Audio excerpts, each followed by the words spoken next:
इस कार्यक्रम के पुण्यार्चक हैं निवेदक सकल दिगंबर जैन समाज, सतना, मध्य प्रदेश। ओम नमः सिद्धेभ्यः। ओम नमः सिद्धेभ्यः। ओम नमः सिद्धेभ्यः। ओकारं बिन्दुसंयुक्तं नित्यं ध्यायन्ति योगिनः। कामदं मोक्षदं चैव ओंकाराय नमो नमः।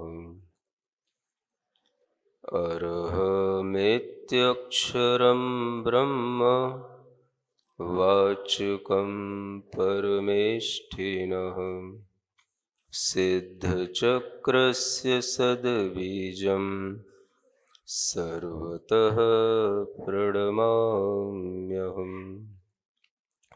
अनंत अनंत सिद्ध परमेष्ठी भगवान ने की देवादिदेव आदिम तीर्थंकर श्री वृषभनाथ भगवान ने की वर्तमान शासन नायक श्री वर्धमान महावीर भगवान ने की परम पूज्य आचार्य गुरुवर श्री विद्यासागर जी महाराज की अध्यात्म योगी और हम ध्यान योग प्रणेता परम पूज मुनि श्री 108 प्रणम्य सागर जी महाराज की जय। समस्त मुनि संघ की जय जय जय। वैराग्य शतक ग्रंथ के माध्यम से प्राकृत की गाथाओं को पढ़ते हुए उन गाथाओं के भावार्थ के माध्यम से हम संसार की दशा को भी समझते हैं और इस संसार से मुक्ति प्राप्त करने के लिए भी क्या उपक्रम हो सकते हैं वो भी हमारी समझ में धीरे धीरे आते हैं। उसी क्रम को ध्यान में रखते हुए यहाँ गाथा नंबर 57, 58 और 59 पढ़ते हैं। वसियम गिरीषु वसियम दरीषु वसियम समुद्रमज्झम्मि रुक्षगेषु वसियम संसारे संसरन्तेणम्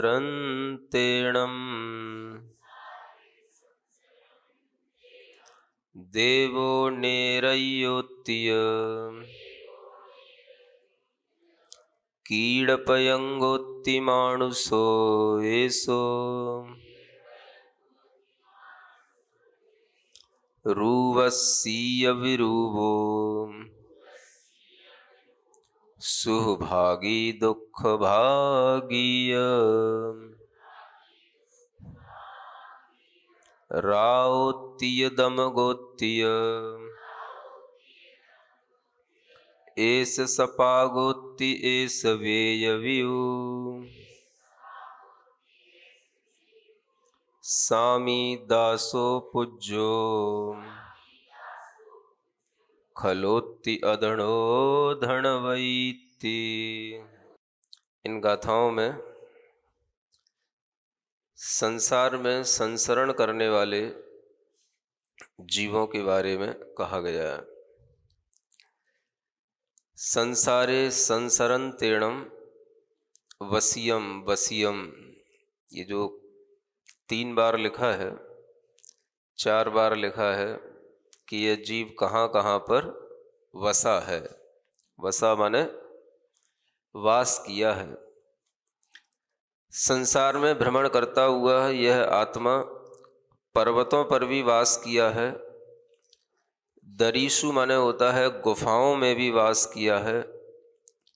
समुद्रों के मध्य में भी यह वास करता रहा है। और रुक्ष माने वृक्ष के अग्रभागों पर भी यह वास करता है। पिछले जन्मों में जब यह अनेक तरह के जीवन को जीता है, संसार में भ्रमण करते हुए अनेक प्रकार की इसे पर्यायें मिलती हैं, तो उन पर्यायों में इस तरह का भी भ्रमण होना निश्चित होता है। और ये भ्रमण यहाँ पर याद कराया जाता है इसलिए कि हम थोड़ा सा अतीत को याद करेंगे तो हम जो कुछ भी हमारा व्यतीत हो रहा है उस पर हम ध्यान दे पाएंगे। कभी कभी अतीत को याद करने से भी हमारा जो जीवन व्यतीत हो रहा है उसकी दिशा बदल जाती है और उसमें एक रोक भी लग जाती है कि हम नया क्या कर रहे हैं। जीव के लिए जब इस तरह का अतीत दिखाया जाता है तो इस अतीत को देखने से उसे ये समझ आता है कि हमारा संसार कुछ और है, और इस संसार में भ्रमण करते हुए हमने हर एक स्थान पर निवास किया है, प्रवास किया है और वास भी किया है। कभी कभी निवास कहीं होता है, प्रवास कहीं होता है और वास कहीं होता है। आदमी के लिए ये सब चलता रहता है। निवास स्थान कहीं होते हैं, प्रवासी बनकर के निकलता है तो कहीं और जाकर के थोड़ा सा प्रवास कर लेता है, और उस प्रवास को करते करते भी उसका प्रवास किसी शहर में किसी स्थान में होता है, लेकिन वास तो उसका वहीं होता है जहां उसके लिए रुकने का, सोने का, बैठने का स्थान मिलता है। तो हर आदमी के जीवन में आपने देखा होगा कि 3 चीजें रहती हैं। अपना एक निवास स्थान बना लेता है इसलिए कि वो हमारा परमानेंट एड्रेस है, और उस परमानेंट एड्रेस को बनाने के बाद में फिर वह निकलता है प्रवास पर, चलो घूम के आते हैं। और वह घूमने निकलता है तो ये उसका प्रवास का दौर कहलाता है। कभी कहीं गया, कभी कहीं गया, और उस प्रवास में भी वो जहाँ जिस स्थान पर किसी एक क्षण बैठा होगा वो उसका वास कहलाएगा। अगर आप कहीं दूर से आए हैं, चाहे मेरठ से आए हों, चाहे दिल्ली से आए हों, अगर आप कहीं दूर से आए हैं तो अभी आप प्रवासी हैं। यहाँ पर आकर के आपका प्रवास हो रहा है, और उस प्रवास में अगर आप यहाँ थोड़ी देर बैठे हैं तो ये आपका वास स्थान कहलाएगा। यहाँ अभी आप बैठे हैं, जिस होटल में रुके हैं, जिस धर्मशाला में रुके हैं, जब वहाँ जाकर के सोओगे, बैठोगे, खाओगे, पियोगे तो वो आपका वास स्थान कहलाएगा। वो भी प्रवास के दौरान का वास कहलाएगा। लेकिन निवास जहाँ है वहाँ तक पहुँचने के लिए रिटर्न में टिकट बना करके आदमी चलता है, और उसे उसी निवास पर पहुंचना होता है जहां से उसने अपनी यात्रा शुरू की थी। तो ये प्रवास पर जब हम निकलते हैं तो इसी तरह से ये प्रवास जब पिछले जन्मों का हम देखते हैं तो अनेक पशु पक्षियों, इनकी पर्यायों में भी इस जीव ने अनेक तरह से स्थानों पर प्रवास किए होते हैं। आप देखते हो पशु पक्षी, कई बार ऐसा होता है कि पक्षी जन्म तो किसी घोंसले में लेता है, कहीं लेता है, लेकिन वह जब उड़ना शुरू कर देता है तो उड़ते उड़ते वह किसी शहर से किसी शहर तक पहुंच जाता है, किसी देश से किसी दूसरे देश तक भी पहुंच जाता है, और वह अपने प्रवास में इतना आगे निकल जाता है कि फिर उसे अपने नीड की याद नहीं आती है, उसे अपने निवास पे आना नहीं होता है, और वो चाहे भी तो अब आना संभव नहीं होता है।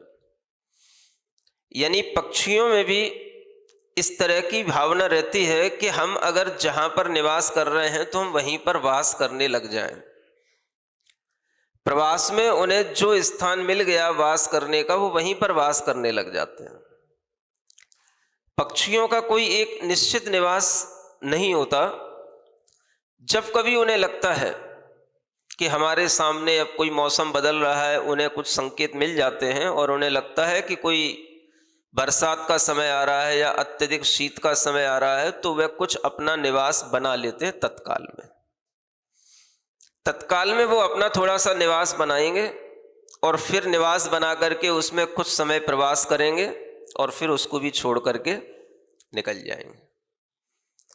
इन पक्षियों से भी अगर थोड़ा सा सीखा जाए तो आदमी के लिए भी संसार में भ्रमण करते हुए अपने निवासों से जो राग रहता है उस राग में कमी आ सकती है। हर किसी के लिए अपने निवास स्थान से बहुत राग होता है। क्यों नहीं होगा?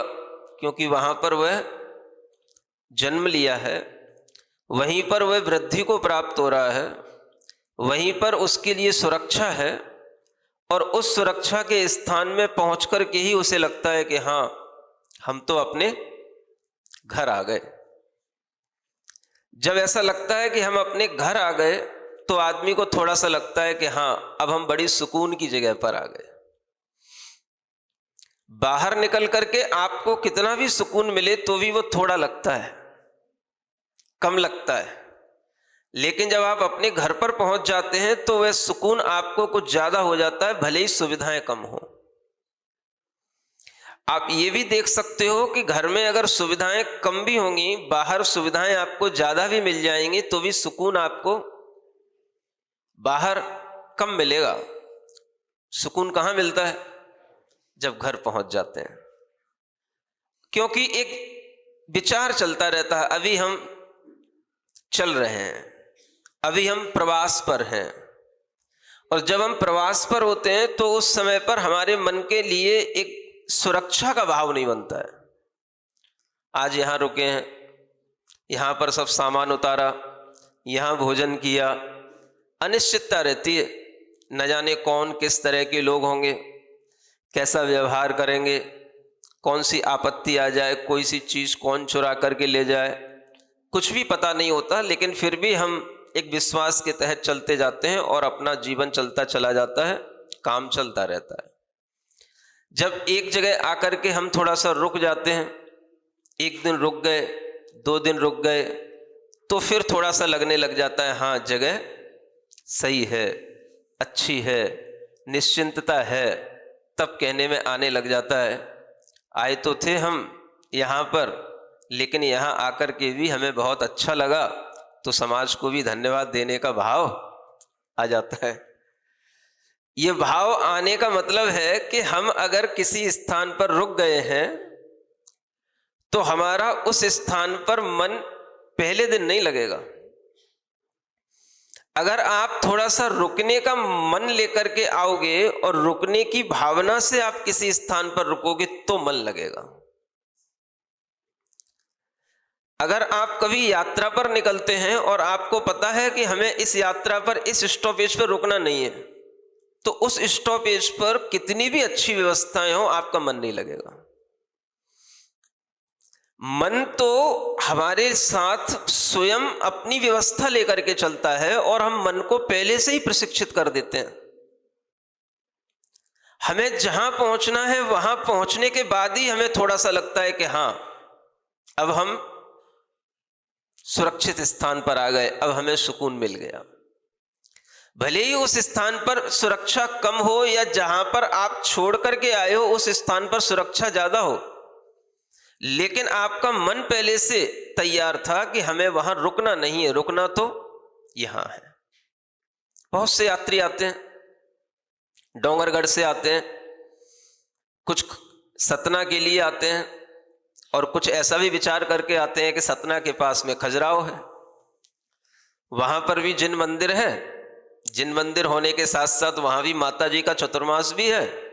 लेकिन खजुराहो एक ऐतिहासिक स्थान है, तो वहां सुविधाएं ज्यादा मिलेंगी, अच्छी बड़ी बड़ी अच्छी धर्मशालाएं होंगी। ऐसा विचार करके जब व्यक्ति यहां सतना आएगा तो उसे सतना में मन नहीं लगेगा, क्योंकि उसे कहां जाना है? उसे खजुराहो जाना है। अब वहां खजुराहो जाकर के वहां सिंपल सी भी होटल में ठहर जाएगा तो उसे अच्छा लगेगा, और यहां पर आपको 3 स्टार होटल भी कोई दिखाएगा तो अच्छा नहीं लगेगा। क्यों? आपका मन पहले से बना हुआ है। हम केवल यहाँ दर्शन करने आए हैं, दर्शन करके शाम को निकल जाएंगे, रात हमारी सुकून से गुजरनी चाहिए, वो खुजराव में हम निकालेंगे। ये सिर्फ एक मन का प्रशिक्षण है, जो हमने पहले से ट्रेंड कर दिया माइंड को, वह उसी के अकॉर्डिंग काम करता है। जो व्यक्ति सोच करके आया है कि नहीं मुझे महाराज के पास रुकना है, मुझे यहाँ दर्शन का लाभ लेना है, सुबह फिर प्रवचन का लाभ लेना है, तो उसे खजुराहो का कोई व्यामोह नहीं होगा। क्या है, कभी भी देख लेंगे। जिनालय होगा, यहां से निकल के दर्शन करते हुए चले जाएंगे, फिर कभी अलग से आ जाएंगे। लेकिन महाराज का अगर चतुर्मास सतना में चल रहा है तो सतना में तो हमारा आना फिर बार बार होगा नहीं। कौन हमें पूछेगा अगर महाराज नहीं होंगे यहां पर, हम आ भी गए तो? कोई नहीं पूछेगा। 2 पैसे में भी नहीं पूछेगा कोई। क्यों पूछेगा? बोला भाई आप आए हो, आप अपनी व्यवस्था से आए होगे, अब आप कहोगे कहां रुकना है। अरे भाई दुनिया में सबको पता होता है, दुनिया में ढेर होटलें हैं, कहीं भी सड़क पर निकल जाओ सब जगह लिखे हुए, आप अपनी होटलें ढूंढ लो। लेकिन जब आदमी को ये लगता है कि नहीं अभी हम सतना आए हैं, तो अभी हमें सतना में इसलिए रुकना है क्योंकि सतना में हमें होटल में नहीं रुकना है, सतना में हमें महाराज के पास रुकना है।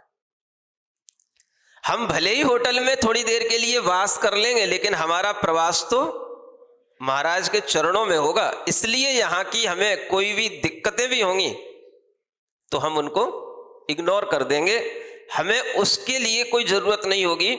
सुख सुविधाएं तो हमारे घर में भी बहुत हैं, लेकिन मुनि महाराज का सानिध्य और प्रवचन का लाभ हमें अपने घर बैठे नहीं मिल पाता। इसलिए आदमी को यहां आने के बाद में अच्छा लगने लग जाता है। ये अच्छा लगने का लिए हमने अपने माइंड को पहले से ट्रेंड कर दिया, बस और कुछ नहीं है। आप अपने माइंड को जैसा ही ट्रेंड कर दोगे वो उसी लाइन पर चलने लग जाता है। आप सिखा दो बस उसको, हम जहां जा रहे हैं वहां अच्छा है तो अच्छा है। अगर आपके मन में संशय है कि हम जहां जा रहे हैं वहां हमें दिक्कतें होंगी, तो आपको दिक्कतें ही होंगी। और अगर आप ये सोच के निकलो कि हम जहां जा रहे हैं वहां पर अच्छा होगा, तो अच्छा ही होगा। क्योंकि आपके मन के माध्यम से ही आपको अच्छा या बुरा लगना है, और मन को तो हर चीज पहले जो उसकी धारणा में जैसी चीजें बसी हुई हैं उसी के अनुसार चाहिए, और जैसा आपने मन को ट्रेंड कर दिया मन को वैसा चाहिए। तो मन तो अपने आप में कहीं ना कहीं उड़ता ही रहता है, और उड़ उड़ करके भी वह कहीं पर भी ठहर नहीं पाता। जैसे पक्षी है, उसे खुद पता नहीं होता कि हमारा निवास कहाँ था, प्रवास कहाँ है, वास आज का कहाँ है और कल का कहाँ होगा, उसे कुछ पता नहीं होता। यह पक्षी की तरह ही मन की उड़ान चलती है। लेकिन अगर व्यक्ति के लिए थोड़ा सा इतना समझ में आए कि अगर सुकून मिलता है तो कहां मिलता है, बोलो कहां मिलता है? प्रवास में मिलता है? नहीं मिलता। सुकून, सुख अलग चीज है और सुकून अलग चीज होती है। सुकून कहां मिलेगा? सुकून प्रवास में नहीं मिलता, सुकून तो निवास में मिलता है। जहां हमने अपना स्थान बना लिया है, जहां हमारे अपने लोग पहचान के होते हैं, जहां हमारे अपने परिजन बैठे होते हैं, और जिनके बीच में हम अपने आप को बिल्कुल सुरक्षित महसूस करते हैं, हमें अपनी पहचान बतानी नहीं पड़ती और ना हमें उनसे कुछ पहचान लेनी पड़ती है। ऐसे स्थानों पर हमारा जब निवास स्थान होता है, उन स्थानों पर हम बड़ा सुकून महसूस करते हैं। मतलब अपने घर में सबको कहां अच्छा लगता है, बोलो? अपने घर में। जब आपको अपने घर में अच्छा लगता है तो अपने घर में भी बैठ करके ये संसार की भावना की जा सकती है। सुकून से बैठ करके ये भावना करना है, मेरी आत्मा आज तो यहां घर में बैठी है, लेकिन अतीत काल में कभी पक्षी बनकर के वृक्षों के ऊपर भी बैठी है, कभी पशु बनकर के गुफाओं में भी वास किया है, कभी मछली आदि जलीय जंतु बनकर के समुद्र के मध्य में भी वास किया है, और कभी पर्वतों के ऊपर भी अनेक तरह के जंगल आदि होते हैं, उनमें भी अनेक जंगली पशु बनकर के भी वास किया है। और ये वास चलता रहता है। आज हम यहां बैठे हैं, अपने घर में बैठे हैं, तो घर में बैठ कर के सुकून से हमें क्या करना? सो जाना। सोने में क्या नई बात हो जाएगी? सोना तो हम प्रवास में भी कर लेते हैं। सोने के लिए तो हमारे लिए कोई भी धर्मशाला, होटल भी पर्याप्त होते हैं। घर में अगर हम सो भी गए तो हमने नया क्या कर लिया? घर में हमें क्या नया करना चाहिए? सुकून से बैठकर अतीत की बात सोचना। क्योंकि जब आप देखते हो, थोड़ा सा जब आपकी वृद्धावस्था आएगी तो आपको लगेगा कि वृद्धावस्था में आपको अतीत की ज्यादा याद आएगी। जवानी में नहीं आएगी आपको बचपन की याद। कब आएगी? बुढ़ापे में आएगी कि जवानी में हमने क्या किया। बुढ़ापे में आपको अतीत की याद आएगी। जब आप कहीं घर में सुकून से बैठे होंगे तो उस निवास में भी आपको प्रवास की याद आएगी। हमने कहां कहां प्रवास किए, कौन कौन से प्रवास हमारे लिए सुखद रहे, कौन कौन से प्रवासों में हमें कौन कौन से सानिध्य मिले, उन सानिध्यों में हमें किस तरह का उपदेश आदि मिला, ये सब भी आपको याद आता है। कब? जब आप सुकून से घर में बैठकर के अपने अतीत के बारे में कभी सोचने का समय निकालेंगे तब। और वो सोचने का समय निकलता है जब आदमी वृद्धावस्था में पहुंचता है, तो उसके लिए और कुछ करने को नहीं रहता है, उसे अपनी ही यादों में खोने का वो समय होता है। अब अगर वहां बैठकर के भी आप याद कर रहे हो किसको? अपने अतीत को, तो थोड़ा सा अतीत को और दूर तक याद किया जा सकता है। ज्यादातर सामान्य आदमी वृद्धावस्था में क्या याद करेगा? हमने अपने घर में कितने लोगों के साथ में किस तरह से सुख के समय व्यतीत किए, हम किस तरह से प्रवासों पर गए, कौन कौन सी यात्राएं की, कहां कहां कैसे कैसे एंजॉय किए, कौन कौन सी होटलों में रुके, कौन कौन सी तरह से हमने मौज मस्तियां की। कभी नदी के किनारे, कभी पर्वतों के किनारे, कभी किसी भी तरह की कहीं पर्वतों पर चढ़ाई करके, या कभी नदियों में भी डुबकी लगा करके, या किसी भी तरह के स्विमिंग पूलों में डुबकी लगा करके।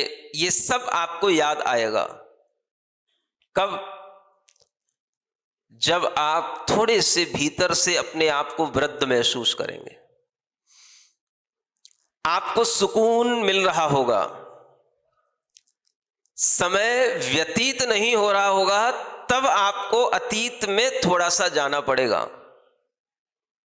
और उस अतीत में अगर आप इतना ही अतीत अपने सामने रखे कि हमने अपने जीवन में क्या किया, तो आपको अपने बचपन से लेकर के बड़े तक कितने उतार चढ़ाव आए, कितनी जगह आपको नफा नुकसान हुए, कितनी जगह आपने कोई साहसिक कदम उठाए, ये सब याद करके आपके जीवन में एक अतीत की पिक्चर सामने आएगी।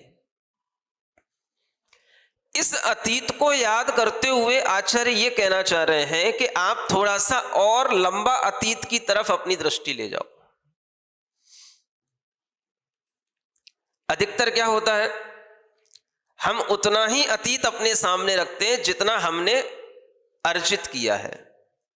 हमने घर बनाया था, हमारे सामने परिवार बना है, हमारे सामने हमारे व्यापार तैयार हुए हैं, हमें सिर्फ इतना ही अतीत याद है। लेकिन ये तो इस जन्म का अतीत है केवल। जो पिछले जन्मों का अतीत है उसको भी अगर हम याद करेंगे तो शायद बहुत ज्यादा सुकून मिलेगा। सुकून किस मायने में? पिछले जन्मों का अतीत याद करोगे तो तुमको इस बात का सुकून मिलेगा कि देखो आज हम सुकून से बैठ करके कितना दूर तक का चिंतन कर पा रहे हैं। ये आत्मा का ही चिंतन है, ये आत्मा का ही जो है ज्ञान है। आप ये ना समझें कि तत्व चिंतन या आत्मा का चिंतन करने के लिए हमें केवल समयसार पढ़ना पड़ता है। आत्मा का चिंतन करने के लिए आपको आत्मा की दशाओं का ज्ञान करना, वो समयसार तो किताबों में बंद होगा, लेकिन ये जो समयसार आपके सामने आ रहा है, अतीत का संसार, ये खुला समयसार है, ये खुली किताब है। ये एक ऐसी किताब है जिसके लिए आपको किसी किताब को खोलने की जरूरत नहीं है, बस आपको सुकून से बैठ जाने की जरूरत है। और आप विचार करो, आत्मा आज कितनी उम्र व्यतीत कर चुका, इस जन्म की इतनी उम्र व्यतीत होने पर आज हमें केवल इतना सा अतीत याद आ रहा है कि आज मेरे 2 बच्चे हैं, उनके दो बच्चे हो गए, एक मेरा मकान है, एक दुकान है। इतने से अतीत से हम संतुष्ट हो रहे हैं। इतना ही अतीत नहीं है, इससे भी बढ़कर है। और उस अतीत की ओर जैसे ही दृष्टि चले जाएगी तो बस वही अतीत की ओर दृष्टि जाना आपको चिंता से चिंतन की ओर ले जाएगा। क्या सुना?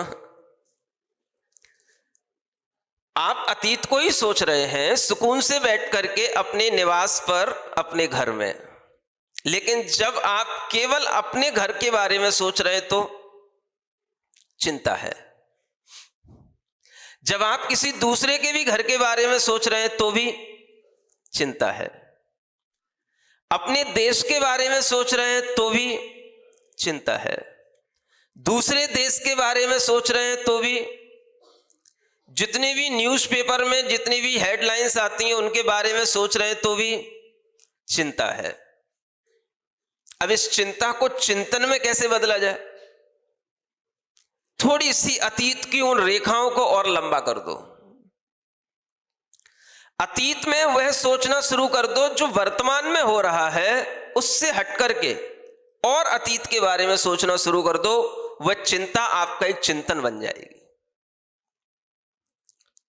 आप सोचने लग जाओगे अतीत काल में हम पशु बनकर के भी कितनी जगहों पर उत्पन्न हुए होंगे, हम पक्षी बनकर के भी कितनी जगहों पर उत्पन्न हुए होंगे, हम जलीय जंतु बनकर के भी कितनी जगहों पर रहे होंगे। और जैसे ही आपकी दृष्टि इस तरह की विचारधारा पर गई तो आप तत्व चिंतन से जुड़ गए, आप आत्मचिंतन से जुड़ गए। इसी को कहते हैं आत्म मंथन, आत्मचिंतन। इतना सरल है आत्मचिंतन करना। लोग सोचते हैं हम कैसे आत्मचिंतन करें, तो आत्मचिंतन में वो यही चिंतन करते रह जाते हैं। हमने छोटे से बड़ा संघर्ष किया है, हमने बहुत बड़े दुख के दिन देखे हैं, आज हम इतनी अच्छी पोजीशन पे आ गए हैं। लोगों को कैसे बताएं, क्या पता इन लोगों को कि हमने कितना संघर्ष किया है तब आज इतनी अच्छी पोजीशन पर आए हैं। इतने में उनका वह चिंतन आत्मचिंतन लगने लग जाता है। उन्हें लगता है यही हमारा आत्मचिंतन है। ये आत्मचिंतन नहीं है, ये आपकी सब चिंताएं हैं। दिमाग में जितना ज्यादा हम स्पेस देंगे, दिमाग उतना ही स्वस्थ होगा। दिमाग में जितनी कम स्पेस होगी, जितना कम सोचने के दायरे होंगे, उतना ही दिमाग में अस्वस्थता आएगी।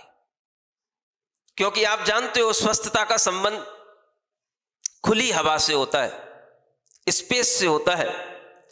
जितना अच्छे खुले में आप बैठोगे, खुले में आप सोचोगे, खुले में बैठ करके आप जो महसूस करोगे वो आपको घर के अंदर 4 दीवारी के अंदर बैठ करके वो स्वस्थता नजर नहीं आएगी।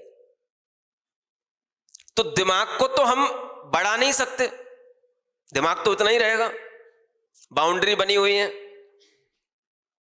ब्रेन है तो वो उतना ही रहेगा जितना उसका शेप और जितना साइज है। अब बढ़ा क्या सकते हैं? हम उस ब्रेन के अंदर आने वाले जो थॉट्स हैं उनका जो एक दायरा है, लिमिट है, उसको हम एक्सपेंड कर सकते हैं।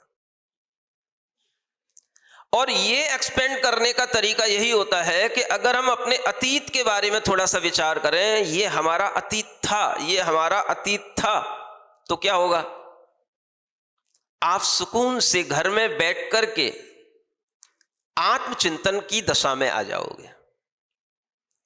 कोई भी आपका बच्चा, आपके घर का स्वजन आपको देखेगा तो यूं नहीं कहेगा दादाजी हमारे चिंता में पड़े हैं। क्या सोचेगा? अगर दादाजी चिंता में पड़े हैं तो उसको चिंता हो जाएगी, और अगर वह देखेगा कि दादाजी चिंता नहीं करते, दादाजी क्या करते हैं? आत्मचिंतन करते हैं, तो उसे कैसे पता कि दादाजी आत्मचिंतन करते हैं? तो जब वो दादाजी के पास में बैठेगा तो दादाजी उससे वही बताएंगे जो वो करते हैं। ये मान के चलना, आप अपने बेटे से, अपने नाती से वही कहेंगे जो आप अपने लिए सोच रहे होते हैं। अगर आप आत्मचिंतन के कुछ भाव अपने अंदर बनाएंगे, आप आत्मचिंतन की स्थिति में होंगे, तो वो नाती भी आपके पास में बैठ जाएगा और कुछ पूछेगा, बताओ दादाजी क्या सोच रहे थे? और आपने कभी उससे कह दिया, बेटा हम सोच रहे थे जैसे तुम आज छोटे बनकर के हमारी गोदी में बैठे हो, ऐसे ही कभी हम अपने पापा की गोदी में बैठे थे, और वो पापा भी कभी अपने पापा की गोदी में बैठे होंगे। बेटा ये जन्म, ये माता पिता और पुत्र का इस तरह का ये क्रम न जाने कब से चल रहा है। और जैसे ही आपने इतनी सी बात उससे कही तो बेटा समझ लेगा, नाती समझ लेगा, पापा किसी चिंता में नहीं है, दादाजी किसी चिंता में नहीं है, ये तो बहुत दूर की सोच रहे हैं। तो दूर की सोच रहे हैं तो क्या कर रहे हैं? चिंता नहीं कर रहे हैं। यही उस व्यक्ति, उस बच्चे के लिए, घर के लोगों के लिए, उन व्यक्तियों के लिए बड़े सुकून की बात होगी कि आप सुकून की जगह पर बैठ करके भी सुकून में हैं। नहीं समझ में आया? सुकून की जगह पर बैठ जाना और फिर सुकून महसूस करना, इन दोनों में अंतर है। आप अपने निवास पर बैठ करके सुकून की जगह पर तो बैठ गए, लेकिन अब आपको सुकून और महसूस करना है तो कैसे करोगे? अगर आपको अपने घर के अंदर क्या हो रहा है, क्या मच रहा है, क्या चल रहा है, वो अगर चिंता में पड़े हुए तो सुकून नहीं आएगा। अगर वह सुकून के लिए बैठे भी थे और वो दिमाग में आ गया कि आज फिर बच्चे लड़ गए, आज फिर बहुएं लड़ गई, आज फिर नातियों में खटापट हो गई, और यही फिर चिंता आपके अंदर पड़ गई, तो फिर सुकून के स्थान पर भी सुकून नहीं मिलेगा। वह सुकून भीतर से तभी आएगा जब आप अपने चिंता का दायरा बढ़ाएंगे, आप अपने चिंतन की दशा में आएंगे।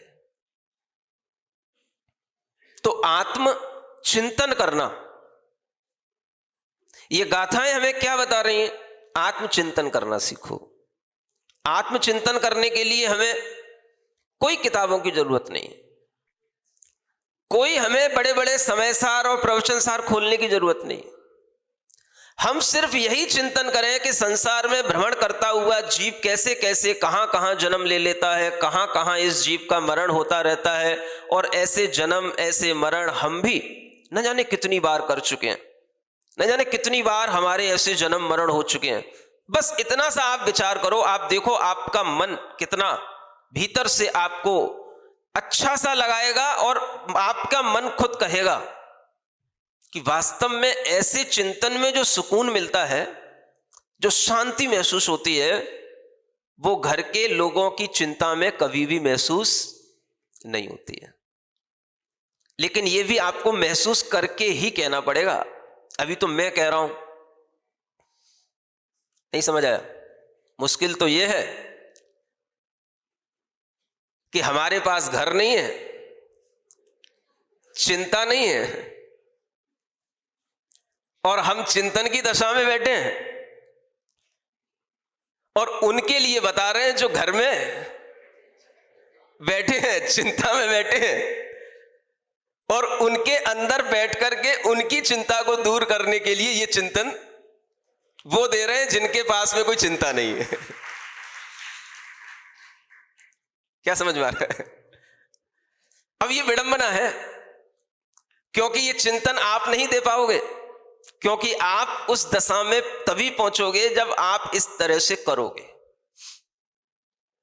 महसूस करो कभी अपने अंदर के हम आत्म चिंतन में होते हैं तब हमें ज्यादा अच्छा लगता है कि जब हम आत्म चिंता में होते हैं तब ज्यादा अच्छा लगता है। ये चिंतन आपके दिमाग को और बड़ा बनाता है, सोच को बड़ा बनाता है, और जब आपकी सोच बड़ी बनती है तो फिर घर में जो छोटी मोटी बातें होती हैं आप कहोगे ये सब तो, एक सूत्र दिया था ना पहले, भूल गए, ये सब तो अनंतों बार हो चुका है।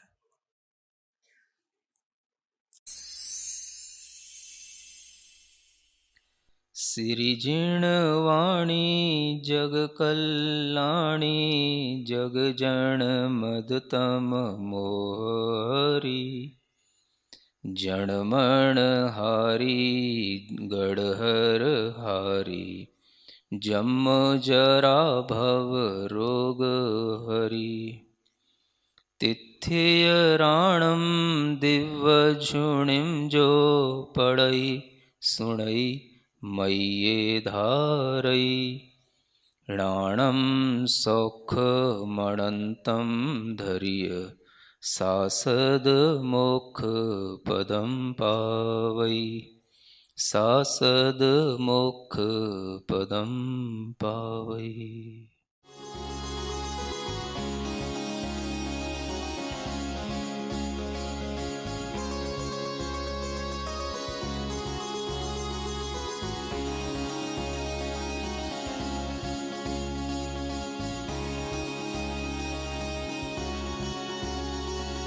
इस कार्यक्रम की पुण्यार्चक हैं निवेदक सकल दिगंबर जैन समाज, सतना, मध्य प्रदेश।